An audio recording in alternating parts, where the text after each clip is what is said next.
Captain Joe Foss shot down 26 Japanese aircraft in 47 days of combat over Guadalcanal.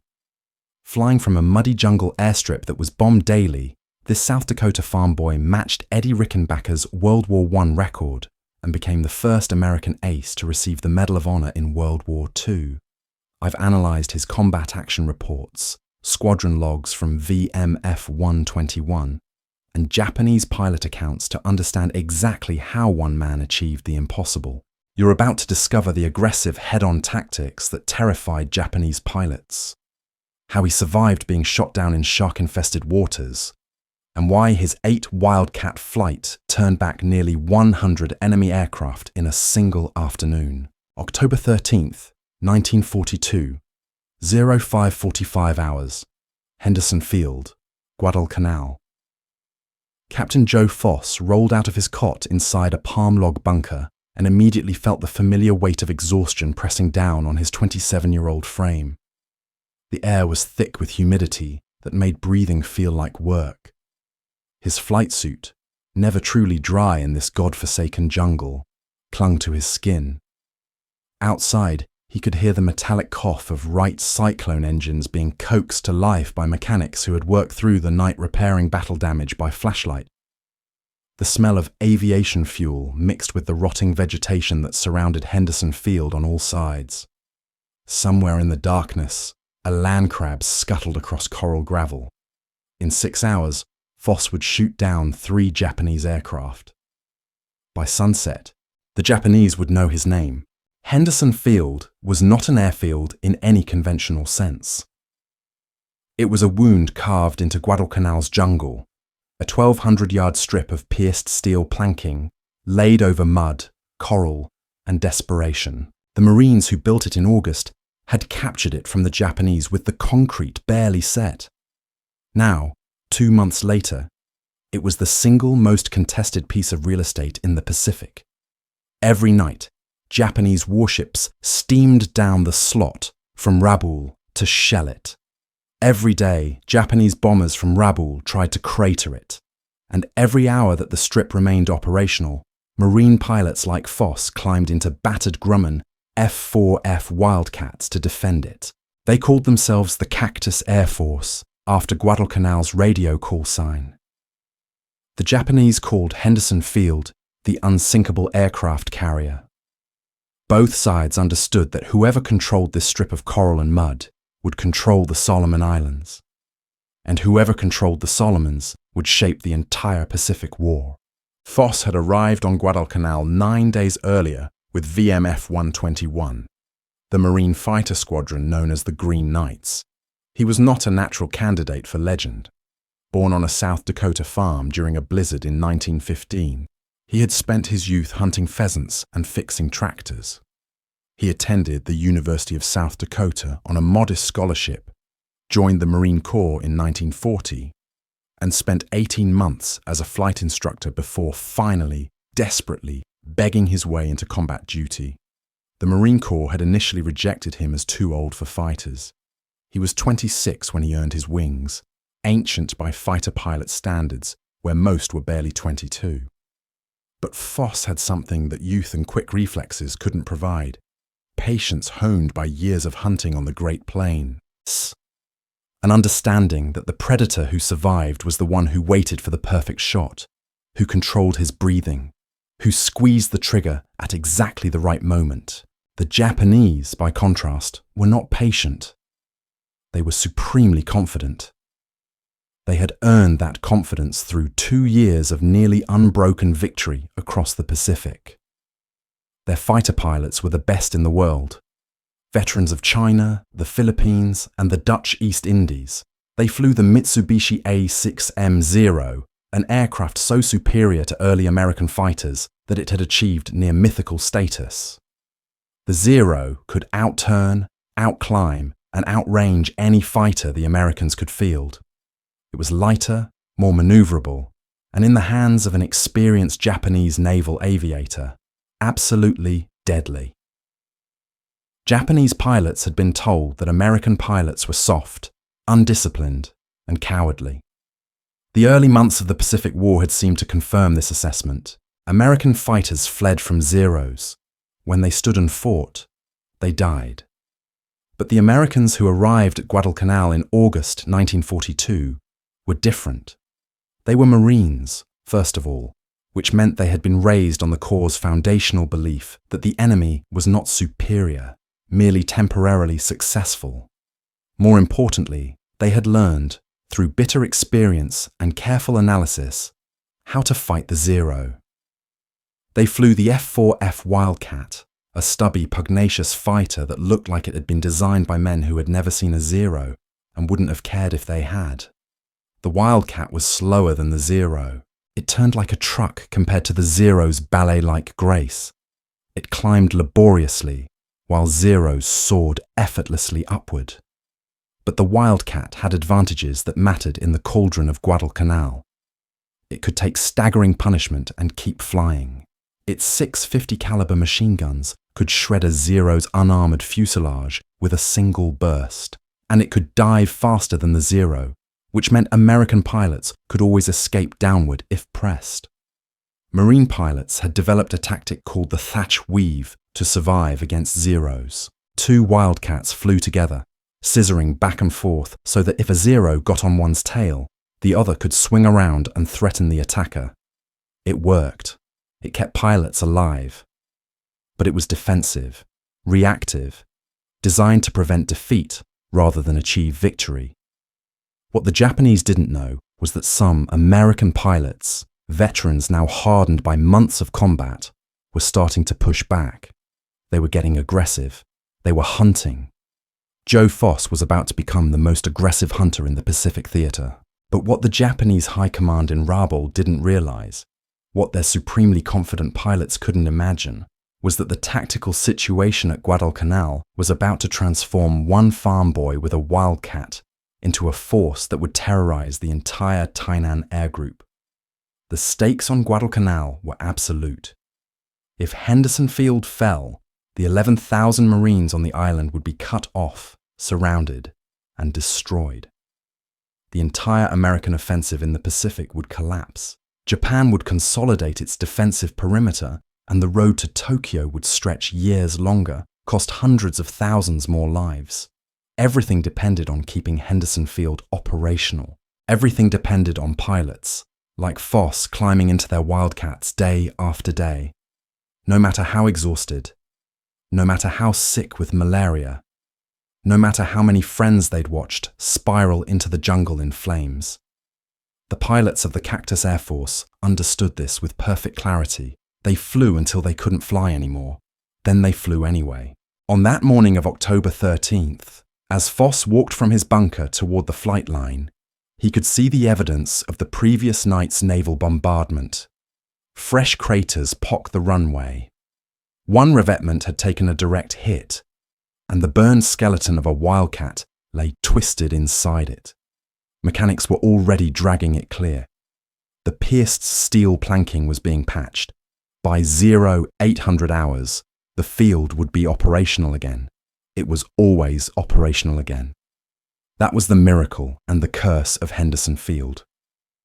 No matter what the Japanese threw at it, the runway was always somehow ready when the next raid came screaming down from Rabaul. Foss reached his assigned Wildcat, Bureau number 5244, and ran his hand along the fuselage. The paint was scorched and peeling from the tropical sun. Patches covered bullet holes from previous fights. The mechanics had chalked Joe's Hope on the cowling, though Foss hadn't asked for it. He climbed into the cockpit, the metal already hot despite the early hour. The instrument panel was simple, almost crude compared to the sophisticated Japanese fighters he would face. Airspeed indicator, altimeter, compass, fuel gauge, oil pressure, engine temperature, 6 gun charging handles, gun sight, radio. That was all. But Foss didn't need sophistication. He needed reliability. And the Wildcat, for all its limitations, was supremely reliable. At 0623 hours, the radio crackled with the message every Cactus pilot had learned to dread and anticipate in equal measure. Condition red. Bogies inbound, bearing 320, altitude angels 12. distance 40 miles. Wow. The Japanese were coming. They always came. High above Guadalcanal, somewhere in the crystalline morning sky, Japanese bombers were approaching in perfect formation, escorted by the lethal Zeros of the Tainan Air Group. In 30 minutes, they would be overhead. In 30 minutes, Joe Foss would begin his journey toward legend.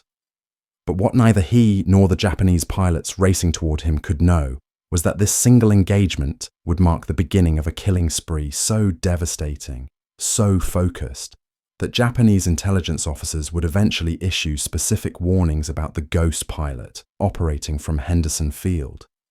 Because Joe Foss wasn't just another Marine fighter pilot. He was about to become the deadliest aerial predator in the Pacific. The tactical problem facing Marine pilots at Guadalcanal was brutally simple. The Zero was a better fighter. Why did this matter so profoundly? Because aerial combat in 1942 was governed by physics and geometry that rewarded agility above all else. The fighter that could turn tighter controlled the engagement. The fighter that could climb faster gained the altitude advantage. The fighter that could maneuver more precisely could position itself on the enemy's tail and stay there. By every measure that mattered in traditional fighter doctrine, the Zero was superior. It could turn inside a Wildcat's turning circle by a margin that seemed almost impossible. At 10,000 feet, a Zero could complete a full 360-degree turn in roughly 16 seconds. The Wildcat needed 19 seconds. Those 3 seconds were an eternity in combat, the difference between life and death. Japanese pilots knew this. They had built their entire tactical approach around forcing American fighters into turning engagements where the Zero's advantages were insurmountable. What arrived at Henderson Field to face this technological superiority was a fighter that seemed designed by committee compromise. The Grumman F4F Wildcat weighed 7,952 pounds fully loaded, nearly a ton heavier than the Zero. Its Pratt & Whitney R1830 radial engine produced 1,200 horsepower, respectable but not exceptional. Maximum speed was 318 miles per hour at 19,400 feet compared to the Zero's 331 miles per hour. Rate of climb was 2,303 feet per minute versus the Zero's 3,150. The numbers told a story of systematic disadvantage, but the Wildcat had been designed with a different philosophy, one born from American industrial thinking rather than Japanese tactical elegance. It carried 6 Browning M2 50 caliber machine guns, each capable of firing 750 rounds per minute. The cockpit was surrounded by armor plating. The fuel tanks were self-sealing, lined with rubber that would swell and close when punctured. The airframe was massively overbuilt, able to absorb damage that would tear a Zero apart. How did Marine pilots survive in an inferior fighter? They developed tactics that transformed their weaknesses into a different kind of strength. The Thatch weave, perfected by Lieutenant Commander John Thatch and adopted by Marine squadrons, was defensive genius. 2 Wildcats flew as a pair, constantly turning toward each other in a scissors pattern. When a Zero got on one Wildcat's tail, the other would be turning toward the attacker, forcing the Japanese pilot to break off or face head-on fire. It worked, it saved lives, but it was reactive, designed to prevent defeat rather than achieve decisive victory. Marine pilots would survive the engagement, drive off the Zeros, and return to Henderson Field, having accomplished little beyond their own survival. Joe Foss rejected this approach almost from his first combat mission. His reasoning was simple, almost primitive in its directness. He had spent his youth hunting ring-necked pheasants on the South Dakota prairie, learning that the successful hunter didn't wait for the perfect shot to present itself. The successful hunter created the perfect shot by aggressive positioning, by refusing to let the prey dictate the terms of the encounter. Foss studied the Zero carefully during his first week over Guadalcanal. He watched how Japanese pilots flew, how they positioned themselves, how they expected American fighters to react. He noticed that Zeros almost always tried to initiate turning dogfights. They wanted to pull American fighters into knife-range maneuvering contests where Japanese superiority was absolute.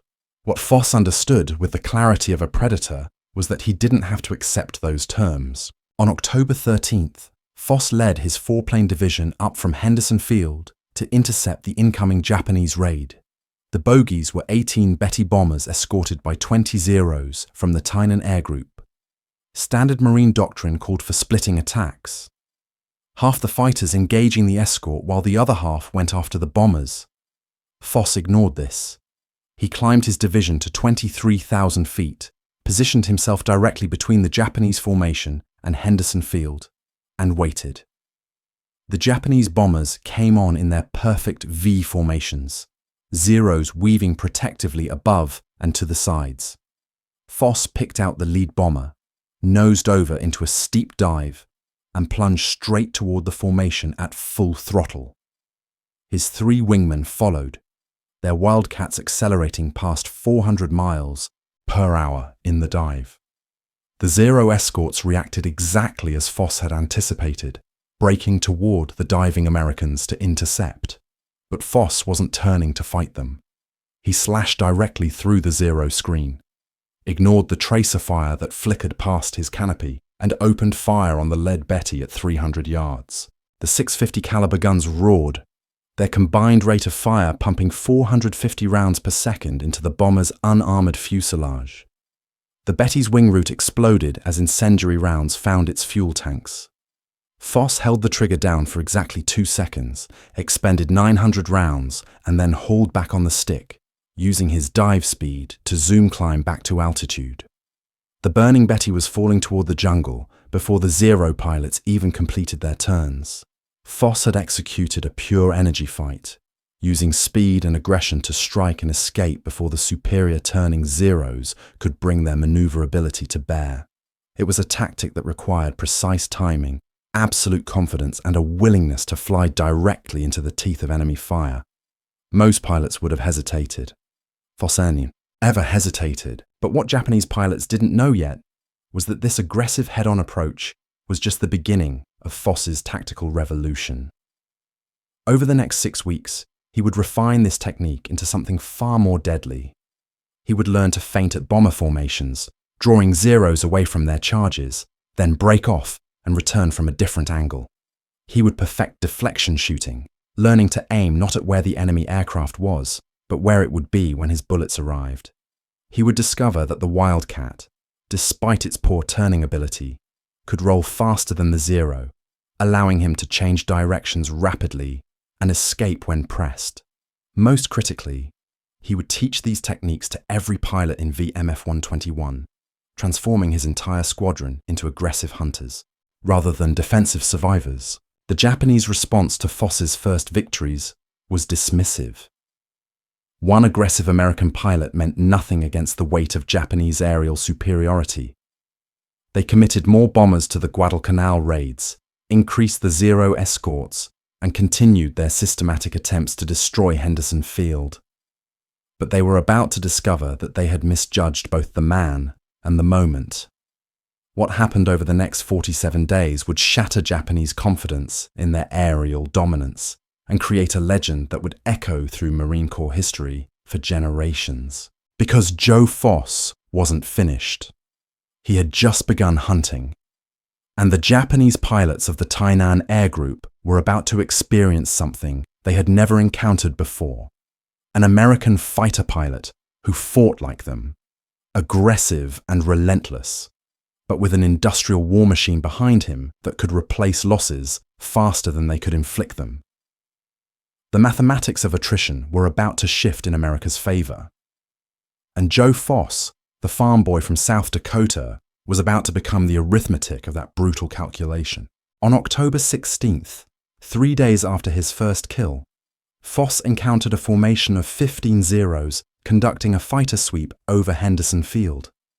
Standard doctrine called for Wildcats to avoid pure fighter versus fighter engagements with zeros. The smart play was to break off, dive away, preserve aircraft and pilots for bomber interceptions, where American firepower mattered most. Foss led his division directly into the zero formation. For 7 minutes, the sky above Guadalcanal became a whirling chaos of aircraft, tracer fire, and high-G maneuvers. Foss shot down 2 zeros using his diving attacks. His wingman, Lieutenant William Freeman, got one more. The surviving zeros, suddenly uncertain, broke off the engagement and fled back toward Rabaul. It was the first time a Wildcat formation had driven off a superior number of zeros in pure air-to-air combat. The Japanese pilots who survived that engagement returned to Rabaul with disturbing reports. There was an American pilot flying from Henderson Field who fought differently. He didn't run, he didn't weave defensively. He attacked head-on, with a precision and aggression that defied everything they had been told about American fighter pilots. Japanese intelligence officers noted these reports but didn't yet recognize their significance. They would. Soon enough, they would issue specific warnings about the pilot the Japanese were starting to call the Ghost, the American who seemed to appear from nowhere, strike with devastating accuracy, and vanish before concentrated counterattacks could develop. Yet what they still didn't understand was that Foss had discovered something fundamental about aerial combat in the Pacific Theater. In a war of attrition, the side that could replace losses would ultimately win, and tactics that maximized kills per sortie mattered more than tactics that preserved individual aircraft. By late October, Foss was flying 3 and sometimes 4 combat missions per day. Henderson Field was under constant attack, and the Cactus Air Force was desperately undermanned. Foss would land from one mission, supervise the rearming and refueling of his Wildcat, grab a canteen of water and a handful of crackers, and take off again when the next raid was detected. He contracted malaria like nearly everyone on Guadalcanal. He flew anyway, shaking with fever, sometimes so weak that his ground crew had to help him into the cockpit. The conditions were destroying men and machines with equal efficiency. But Foss kept flying, and he kept killing. October 23rd, 1942, began like every other day on Guadalcanal, with the metallic taste of fear and the certainty of violence. But what happened in the skies above Henderson Field that afternoon would mark Joe Foss's transformation from skilled pilot to legendary ace. Why did this particular day matter? Because the Japanese had committed to a massive ground offensive against the marine perimeter, and aerial supremacy was essential to their plan. They needed Henderson Field neutralized, the Cactus Air Force destroyed, and American air support eliminated. To accomplish this, they launched the largest coordinated airstrike yet attempted against Guadalcanal. 35 bombers escorted by 45 Zeros, a formation so massive that it stretched across 3 miles of sky. Against this armada, Henderson Field could launch exactly 12 operational Wildcats.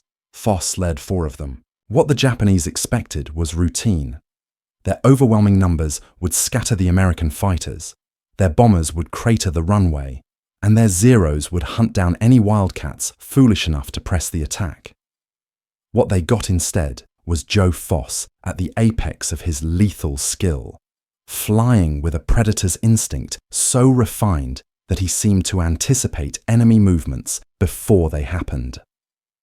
The Combat Action Report from VMF 121 records that Foss's division made contact with the Japanese formation at 13:47 hours, altitude 18,000 feet, 15 miles northwest of Henderson Field. Foss didn't circle for position. He didn't wait for the other Marine divisions to coordinate. He saw the target, calculated the geometry of interception, and dove straight into the formation. How did 4 Wildcats attack 80 Japanese aircraft? By rejecting every assumption about how such an engagement should be fought. Foss had learned something that few pilots grasped intuitively. In a massive furball of aircraft, the side that maintained formation cohesion and mutual support would win regardless of numbers. The Japanese flew in tight, disciplined formations that maximized their defensive firepower, but also made them predictable. Foss attacked the seams, the vulnerable transition points where bomber elements joined, where Zero escorts had to make choices about which threat to engage. He came in fast, fired a devastating burst, and used his speed to climb away before the Zeros could converge. Then he did it again, and again.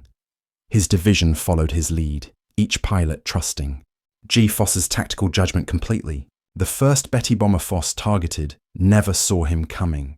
He dove from directly out of the sun, a tactic as old as aerial combat itself, but executed with brutal efficiency. His 6 machine guns converged at 250 yards, and he opened fire at exactly that range, holding the trigger for 3 seconds. The bomber's port engine disintegrated, fuel spraying from ruptured tanks. The Betty rolled inverted and fell toward the jungle, trailing black smoke. Foss didn't watch it fall. He was already scanning for the next target, his peripheral vision tracking the Zeros that were beginning to react to his presence. A second Betty, slightly behind and to the right of the first, was trying to tighten formation for mutual defensive fire. Foss snap-rolled his Wildcat, lined up the shot in less than 2 seconds, NDS, and fired again. This burst was shorter, more precise, aimed at the cockpit. The bomber's nose dropped suddenly as the pilots were killed or incapacitated. It began a slow spiral downward. 3 Zeros broke from their escort positions and dove toward Foss, their pilots recognizing that this single Wildcat was doing unacceptable damage. Foss saw them coming. Standard procedure called for braking hard and diving away, using the Wildcat's superior dive speed to escape. Foss turned directly toward the lead Zero and opened fire head-on. It was insanity by conventional doctrine. Head-on attacks gave both fighters equal opportunity to kill, and the Zero's cannon were devastating at close range. But Foss had calculated something the Japanese pilot hadn't. Closing speed in a head-on pass was over 600 miles per hour, giving both pilots less than 1 second to aim and fire. The Zero pilot, surprised by the Americans' aggression, flinched and pulled up sharply. Foss's bullet stitched across the Zero's belly as it climbed over him. The Japanese fighter shuddered, rolled onto its back, and fell away streaming coolant vapor. That was 3 kills in less than 4 minutes. But Foss wasn't finished. The massive Japanese formation was beginning to break apart under the surprisingly ferocious American defense. Other Marine divisions had arrived, and the sky had become a chaotic 3-dimensional battlefield of diving, climbing, turning aircraft. Foss climbed back to altitude, his Wildcat's engine straining, and positioned himself for another attack. He spotted a Zero pursuing one of his wingmen, Lieutenant Cecil Doyle, who was attempting to break away in a spiral dive. Foss rolled inverted, pulled through until his nose pointed straight down, and dove after the Zero at full throttle. His airspeed indicator climbed past 400 miles per hour. The Wildcat's airframe shook with the strain. Foss closed to 150 yards, compa, end-sated for deflection as the Zero pilot pulled hard left to follow Doyle and fired a 4-second burst. The Zero came apart. Not damaged, not shot down. It disintegrated. The tail section separated from the fuselage. Both wings folded upward and tore free.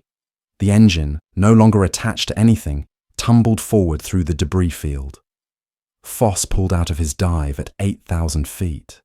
The G-forces pressing him deep into his seat, his vision tunneling from the strain. When his sight cleared, he was alone in a suddenly empty piece of sky. The Japanese formation had scattered. The bombers that survived were jettisoning their loads randomly and fleeing toward Rabaul. The Zeros were disengaging, their pilots no longer confident in their numerical superiority. Joe Foss had just shot down 5 Japanese aircraft in a single mission, becoming an ace in a day for the first time.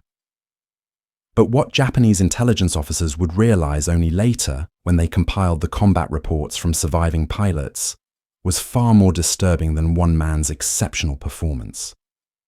Foss had identified and attacked the bomber stream's most vulnerable points with a tactical sophistication that suggested careful study and planning. He had engaged Zeros in situations where the Japanese advantages were negated. Most importantly, he had led his entire division through the engagement without losing a single Wildcat. The mathematics of this were devastating. 4 American fighters had downed 7 Japanese aircraft while suffering 0 losses. If that ratio held, our American pilots adopted these tactics, the aerial campaign over Guadalcanal would become unsustainable for Japan. Yet the Japanese high command at Rabaul had no choice but to continue. The ground offensive against the marine perimeter was reaching its climax, and American air support from Henderson Field was wreaking havoc on Japanese infantry attacks. They needed to suppress the Cactus Air Force, regardless of cost. On October 25th, they launched another massive raid, 40 bombers and 50 Zeros. Foss was waiting. He shot down 3 Zeros and 2 bombers before his guns ran dry. On October 30th, he got 4 more. November 7th, 3 kills. November 12th, 2. By mid-November, Joe Foss had 19 confirmed aerial victories, and the Japanese pilots at Rabaul had started refusing missions to Guadalcanal unless they were explicitly promised they would not encounter the Ghost. But what happened on November 15th would cement Foss's legend and demonstrate the terrible price of his aggressive tactics. The morning began with intelligence reports indicating a major Japanese effort was developing, possibly the largest airstrike yet attempted. Henderson Field scrambled every operational fighter, including 8 Wildcats led by Foss. The Japanese formation materialized at 11:30 hours, 96 aircraft, evenly split between bombers and 0 escorts. Foss calculated quickly. 8 Wildcats against 96 Japanese aircraft meant each American pilot would need to engage 12 targets to break up the formation. The mathematics were impossible. He attacked anyway. Why did Foss press an attack that was tactically suicidal? Because he understood something about aerial combat that transcended individual survival. Breaking up bomber formations mattered more than shoot-down ratios. If he could scatter the bombers, force them to jettison their loads early, disrupt their careful bombing patterns, Henderson Field would survive even if his entire division was destroyed. It was a calculation born from the specific circumstances of Guadalcanal, where the runway's survival outweighed everything else. Foss led his 8 Wildcats straight into the center of the Japanese formation at maximum speed. What followed was 30 minutes of combat so intense that post-action reports from multiple pilots described the same events in contradictory ways, their memories fragmented by adrenaline and the sheer cognitive overload of processing so many simultaneous threats. Foss attacked the lead bomber element, shot down 2 Bettys in quick succession, then found himself surrounded by 4 Zeros that had broken from their escort positions. He dove away at full throttle, pulled up into a chandelle that traded speed for altitude, and came down on another Zero from above. This one didn't explode or burn. It simply stopped flying, stalled, and fell away like a dropped stone. Foss's ammunition counters showed his guns nearly empty. He had perhaps 30 rounds remaining per gun, enough for one more burst. He spotted a Zero pursuing Lieutenant Greg Loesch, one of his newest pilots, who was frantically weaving to avoid the Japanese fighter's cannon fire. Foss angled toward the Zero, close to point-blank range, less than 100 yards, and fired his last burst. The Zero's canopy shattered. The aircraft rolled violently to the left and dove into the jungle below. Foss's guns were empty. He had no ammunition, no defensive capability, and he was in the middle of a formation of 80 remaining Japanese aircraft. The smart decision was to dive away immediately and head for Henderson Field. Foss stayed. He continued making aggressive passes at Japanese bombers, his empty guns unable to fire, but his presence forcing Japanese pilots to react, to break formation, to worry about the Wildcat that kept diving toward them with apparent suicidal intent. A Zero pilot, recognizing that the Wildcat wasn't firing, positioned himself perfectly on Foss's tail and opened fire with both cannon and machine guns. The first rounds missed, passing just over Foss's canopy. The second burst didn't miss. 20mm explosive shells slammed into the Wildcat's engine, puncturing the oil cooler and severing hydraulic lines.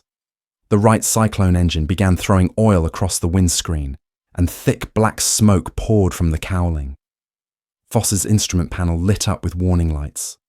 Oil pressure 0, engine temperature climbing rapidly. The Wildcat was finished.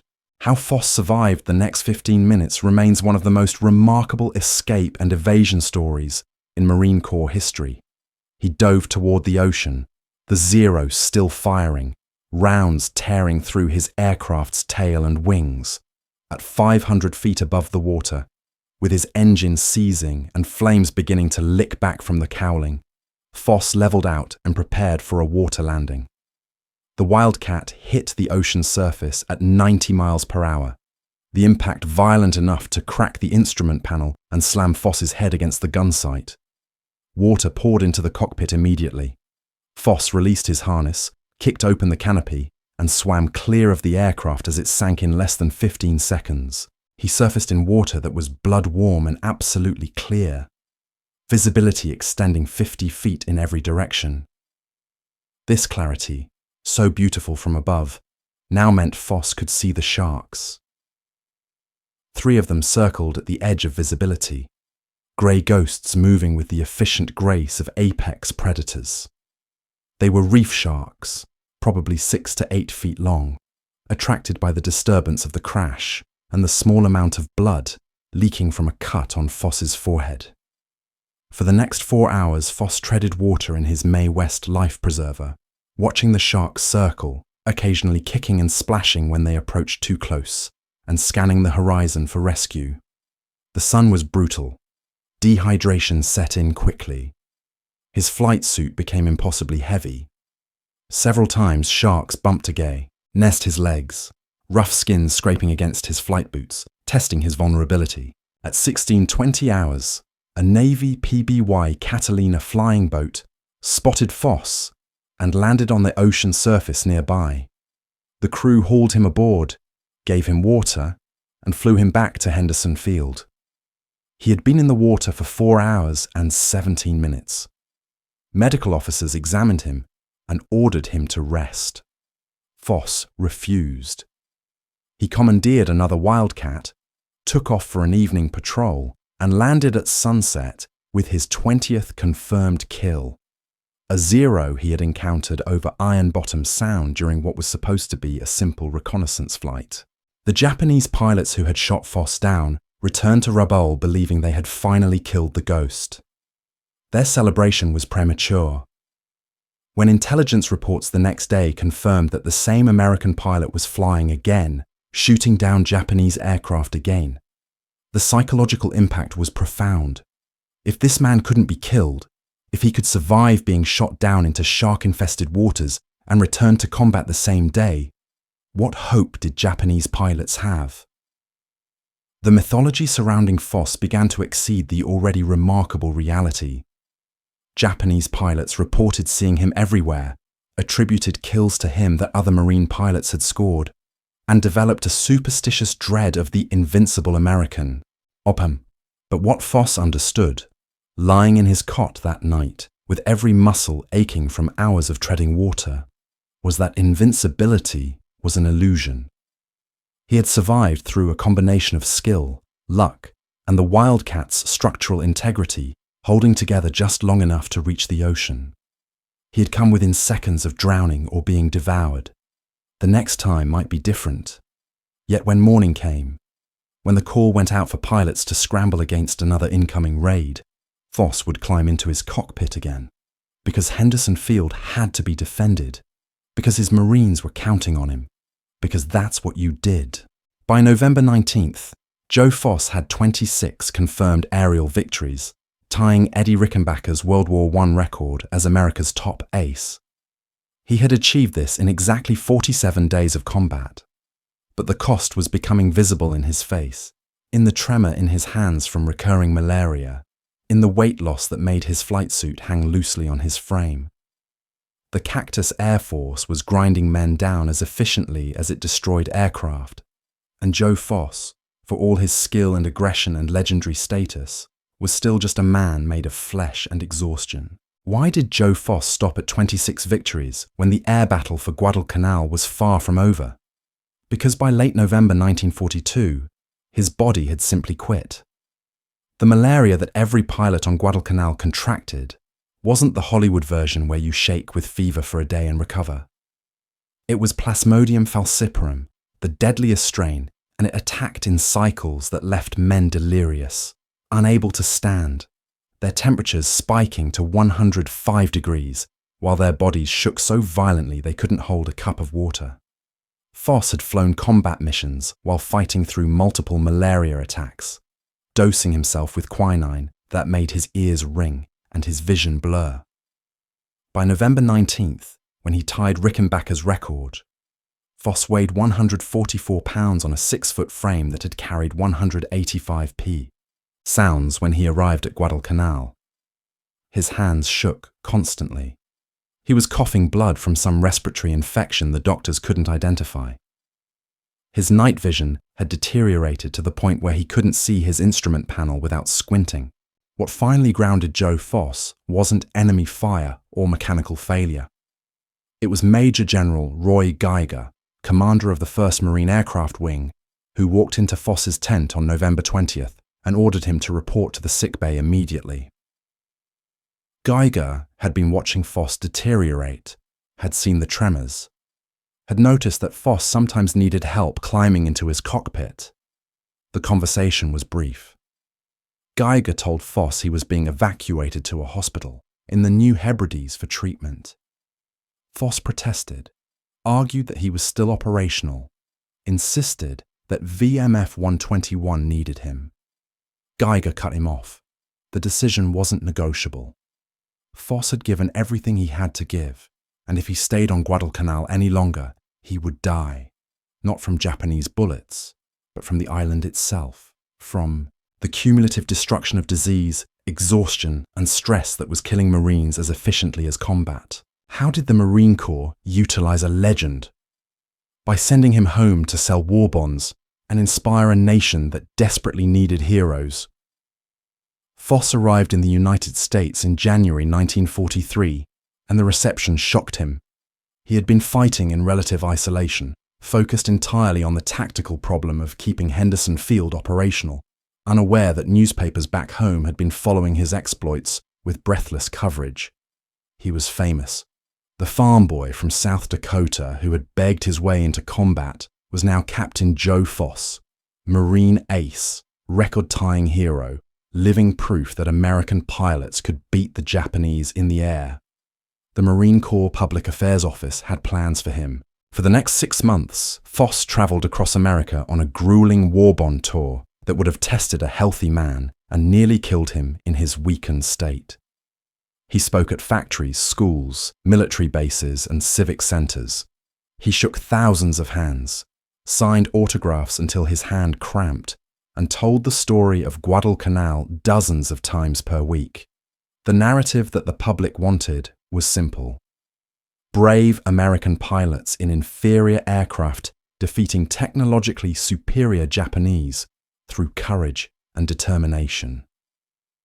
What Foss tried to convey was more complex. The Wildcat wasn't inferior if you understood its strengths. The Japanese weren't supermen, but highly trained professionals, and victory came from aggressive tactics combined with the industrial might that could replace Lhasa, Sis. But what Foss understood that most audiences couldn't grasp was that his tactical innovations needed to be systematized and taught. Individual heroism had taken him to 26 kills, but winning the air war in the Pacific required transforming every fighter pilot into an aggressive hunter. The Marine Corps recognized this and assigned Foss to the Marine Corps Air Station at Santa Barbara, California, where he became an instructor pilot and tactics developer. This was where Foss's most important work happened, though it never received the public attention of his combat record. Why did Foss's teaching matter as much as his fighting? Because the Pacific War was expanding rapidly, and the Marine Corps was training hundreds of new fighter pilots every month who would face the same tactical problems Foss had solved over Guadalcanal. Most instructors taught defensive tactics, the thatch weave and mutual support doctrines that kept pilots alive. Foss taught offense. He created a training syllabus that emphasized aggressive positioning, deflection shooting, and energy management. He taught pilots to think like predators, to study enemy formations for weaknesses, to attack decisively and escape before the enemy could concentrate force. Most critically, he taught them to overcome the psychological barrier that made most pilots hesitant in combat. What Foss explained to classes of young pilots was that hesitation killed more fighter pilots than enemy bullets. The pilot who saw an opportunity and debated whether to take it would lose that opportunity. The pilot who worried about odds and calculated risk would be outpositioned by a pilot who simply attacked. Foss had learned this hunting pheasants on the prairie. The moment you saw the bird flush, you either shot or you didn't eat. Combat was identical. You either attacked or you died. He drilled this mindset into his students with the intensity that some found overwhelming. Classes would sit in briefing rooms while Foss described combat scenarios in vivid detail, then demand immediate responses. You're at 15,000 feet. You see 8 Zeros at 18,000 escorting bombers at 12,000. What do? You do? You have 3 seconds to decide. Pilots who hesitated or gave cautious answers were pushed harder. 3 seconds are up. You're dead. Next scenario. The pilots who graduated from Foss's advanced tactics course went on to fight across the Pacific with a measurably higher survival rate and kill ratio than pilots trained conventionally. VMF-121, Foss's old squadron, continued to use his tactics and became one of the highest scoring Marine fighter squadrons in the Pacific. The tactical doctrine Foss developed, aggressive positioning, energy fighting, and decisive attacks, became foundational to Marine Corps fighter tactics and influenced Navy fighter doctrine as well. But this contribution remained largely invisible to the public, who knew Foss only as the ace, not as the teacher who multiplied his effectiveness by training hundreds of pilots to think and fight as he had. Yet Foss's war was far from over in his own mind. By mid-1943, his health had recovered sufficiently that he began requesting reassignment to combat. The Marine Corps refused. Foss was too valuable as an instructor, too useful as a public symbol, and too recognizable to risk losing in combat. He was promoted to major in July 1943, then to lieutenant colonel in early 1944. His duties expanded to include operational planning and tactics development at the squadron and group level. He helped design the fighter tactics that Marine squadrons would use during the Marianas Campaign, at Iwo Jima, and at Okinawa. His fingerprints were on nearly every significant Marine Corps fighter operation from 1943 onward. What Foss wanted, desperately, was to return to combat, to add to his record of 26 kills, to break Rickenbacker's record rather than merely tie it. The Marine Corps continued to refuse. In a sense, Foss had become a victim of his own success. He was more valuable alive as a symbol and instructor than he could ever be as a combat pilot, no matter how many additional kills he might score. This frustrated Foss immensely.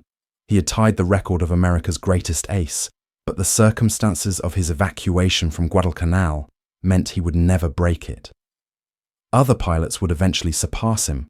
Major Greg Boyington would finish the war with 28 kills, Major Joe McGuire with 38. Foss would remain tied at 26, frozen in time at the moment when malaria and exhaustion finally overcame his will to continue fighting. But what the final tally of victories couldn't capture was the totality of Foss's impact on the Pacific Air War. Those 26 Japanese aircraft represented not just his personal kills, but the culmination of tactical innovation under the most desperate circumstances. Every kill had been achieved while flying from a mud runway that was bombed daily, while suffering from malaria, while operating aircraft that were patched and repatched from previous battle damage. Foss had fought without the luxury of replacement aircraft, trained replacement pilots, or adequate supplies. He had improvised, adapted, and ultimately created a tactical framework that transformed how American pilots fought. The statistical impact of Foss's tour at Guadalcanal was staggering when examined in detail. During his 47 days of combat, VMF 121 achieved a kill ratio of 4.2 to 1 against Japanese fighters and 6.7 to 1 against Japanese bombers. These numbers were extraordinary compared to the roughly even exchange rates that characterized most Pacific air combat in late 1942. When Marine Corps operational research analysts studied VMF 121's performance, they concluded that Foss's aggressive tactics, when adopted by his entire squadron, had effectively doubled their combat effectiveness. The lessons learned were codified and disseminated throughout the Marine Corps fighter community. Yet perhaps the most significant legacy of Joe Foss wasn't captured in any official report or training manual. It was psychological. Before Foss, American fighter pilots in the Pacific generally believed they were fighting an enemy with superior technology and superior training. The Zero's mythical status as an unbeatable fighter created a defeatist mindset where survival, not victory, was the primary goal. Foss shattered that myth through sheer aggressive excellence. He proved that American pilots could not only compete with Japanese aces, but dominate them when fighting with sound tactics and absolute confidence. The pilots who trained under Foss carried that confidence forward, and it spread through the fighter community like a contagion of competence. By the war's end in 1945, Joe Foss had been awarded the Medal of Honor, the Distinguished Flying Cross, the Purple Heart, and numerous other decorations. President Roosevelt personally presented him with the Medal of Honor in a White House ceremony in May 1943, shaking Foss's hand and telling him that his example had inspired a nation. But Foss remained uncomfortable with celebrity, uncomfortable with being treated as a hero, when he knew that dozens of other pilots at Guadalcanal had fought just as hard, had endured the same conditions, and had received far less recognition. What happened to Joe Foss after the war would surprise many who assumed he would remain in the military or fade into quiet retirement. Instead, he leveraged his fame into a political career, serving as governor of South Dakota from 1955 to 1959. His tenure was marked by moderate Republican politics, infrastructure development, and a fierce advocacy for veterans' issues. Later, he would become the first commissioner of the American Football League, helping establish what would eventually become part of the modern NFL. In 1988, he became president of the National Rifle Association, advocating for gun rights with the same intensity he had brought to aerial combat. But throughout his long life, Foss remained defined by those 47 days over Guadalcanal when he was 27 years old, flying a stubby fighter from a mud strip, hunting Japanese aircraft with the focused intensity of a prairie predator. He died in 2003 at age 87, and his funeral in Sioux Falls, South Dakota, drew thousands of people, veterans who had served with him, pilots he had trained, citizens who knew him as governor, and a new generation who knew him only as a legend from a war fought before they were born. Captain Joe Foss climbed into his Wildcat on the morning of October 13th, 1942, as one more anonymous Marine fighter pilot defending a mud strip in the jungle. 47 days later, he left Guadalcanal having shot down 26 Japanese aircraft, tied Eddie Rickenbacker's World War I record, and transformed himself into the most celebrated Marine aviator of the Pacific War. But the transformation wasn't just personal. Foss had proven something that the entire American fighter community desperately needed to believe: that aggressive tactics, relentless training, and absolute confidence could overcome technological disadvantage. The Zero wasn't invincible. Japanese pilots weren't supermen. And American fighters, flown by men willing to attack rather than defend, could dominate the Pacific, thick skies. By the time Foss left Guadalcanal, the mythology of Japanese aerial superiority had been shattered, replaced by a new reality where American pilots hunted with the same predatory intensity that Japanese pilots had once monopolized. This story isn't really about one man shooting down 26 aircraft. It's about the collision between individual excellence and industrial warfare, between the citizen-soldier ideal and the brutal mathematics of attrition. Joe Foss embodied something uniquely American: the farm boy who became a warrior, not through hereditary military tradition, but through democratic opportunity, who learned to fly not at an elite academy, but at a state university, who fought not for imperial conquest, but to defend a position that had to be held regardless of cost. His tactical innovations weren't developed through theoretical study, but through immediate necessity, refined in combat where mistakes meant death. And his impact extended far beyond his personal kill count because he systematized his knowledge, and taught it to hundreds of other pilots who carried those lessons forward through the rest of the Pacific War. What Foss demonstrated at Guadalcanal was that American industrial might and the citizen-soldier tradition could produce warriors equal to any in the world. The Japanese had spent years building a military aristocracy of professional soldiers and pilots who had been training since childhood. America had farm boys, college students, and factory workers who learned to fight in months, and then matched or exceeded their professional opponents. This wasn't accidental. It was the result of a democratic system that rewarded initiative, encouraged innovation, and provided the industrial resources to support aggressive tactics. Foss could afford to be aggressive because behind him stood factories producing Wildcats faster than they could be destroyed, armories manufacturing ammunition in quantities the Japanese couldn't match, and a logistics system that kept Henderson Field operational despite everything the enemy threw at it. His 26 kills represented not just personal skill, but the entire American system of warfare functioning at peak efficiency. Joe Foss's legacy extends beyond the numbers, beyond the Medal of Honor hanging in a museum, beyond even the tactical innovations that shaped Marine Corps fighter doctrine. His story represents the thousands of citizen soldiers who answered their nation's call, learned skills they'd never imagined needing, and performed acts of courage that still echo through history. He was the embodiment of a generation that transformed itself from Depression-era survivors into the most effective fighting force the world had ever seen, not through professional military tradition, but through American pragmatism, adaptability, and an absolute refusal to accept defeat. The farm boy from South Dakota, who became governor, sports commissioner, and advocate for veterans' rights, never forgot those 47 days. Is when he was young, scared, sick with malaria, and more alive than he would ever be again. He carried Guadalcanal with him for the rest of his 87 years, a reminder that ordinary Americans, when tested by extraordinary circumstances, are capable of achievements that seem impossible until they accomplish them. If you want to hear more stories about World War II heroes like Joe Foss, the citizen soldiers, the tactical innovators, the men who rewrote the rules of warfare through courage and ingenuity, make sure you're subscribed and hit that like button.